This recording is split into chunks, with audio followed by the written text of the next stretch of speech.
Bonjour et bienvenue sur La Ruche Média. L'habit ne fait pas le moine, mais la vie fait le politique. Je vais vous parler de mode et de politique. On va décrypter ensemble le look d'Emmanuel Macron et de Marine Le Pen pendant le débat d'entre-deux tours de la présidentielle.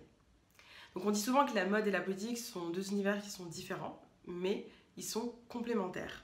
Puisque la politique aujourd'hui c'est un métier de communication, c'est un métier où l'image est primordiale, donc le look en dit long sur la personnalité de l'homme ou de la femme politique.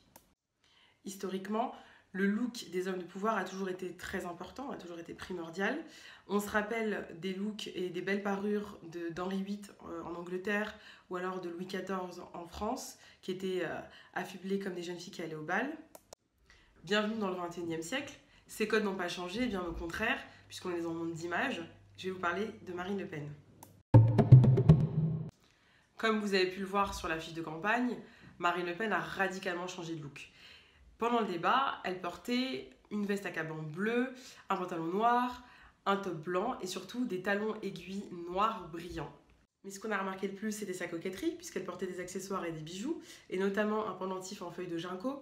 Donc pour la petite histoire, le ginkgo, c'est le dernier arbre qui a survécu à Hiroshima. Donc on se demande si elle va survivre au débat. Mais en attendant, on va parler de son maquillage, puisqu'elle portait un fard à paupières rose-violet. Donc pour les connaisseurs de maquillage, c'est la couleur qu'il faut mettre pour mettre en valeur les yeux bleus. Ça lui donnait justement un regard arien. Petit retour en arrière, en 2012, Marine Le Pen avait un look beaucoup plus classique et beaucoup plus sobre, puisqu'elle était souvent en tailleur noir et blanc, un peu style SNCF, alors que là, elle allait emprunter chez les anglo-saxons, donc notamment chez Ivanka Trump et Margaret Thatcher, donc la modernité, la douceur et la féminité pour Ivanka Trump, et la fermeté pour Margaret Thatcher. En somme, Marine Le Pen a adouci son look et féminisé son image pour dédiaboliser son parti. Emmanuel Macron, quant à lui, il a un look de premier de la classe.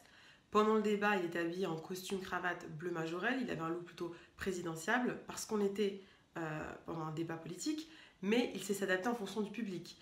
Donc, par exemple, quand il est allé voir les enfants dans Tous au tableau ou quand il parle aux médias jeunes, il s'adapte et il retrousse les manches, il ouvre sa chemise, il se met à hauteur de son public. Petit retour en arrière pour Emmanuel Macron, on se rappelle de sa barbe de 3 jours. Il avait voulu montrer un côté plutôt décontracté, cool de sa personnalité, ce qui nous rappelle bien le style de Barack Obama pour le côté coolitude. L'enjeu principal de la campagne de Macron, c'était d'être affilié ni à la droite ni à la gauche. Ça se ressent clairement dans son look puisqu'il a un look homogène, CSP+, classique, qui plaît à tout le monde. Il incarne l'ubérisation de la société, le start-upper dynamique, décontracté, qui plaît à tout le monde. En conclusion, on remarque bien que les looks d'Emmanuel Macron et de Marine Le Pen sont en adéquation avec leur programme politique et avec leur vision de la société. Ils ont tous les deux adopté un style présidentiable, mais faut-il porter un costume de président pour être président? On vous laisse répondre sur les réseaux sociaux. Merci de nous avoir suivis et à bientôt sur La Ruche Média.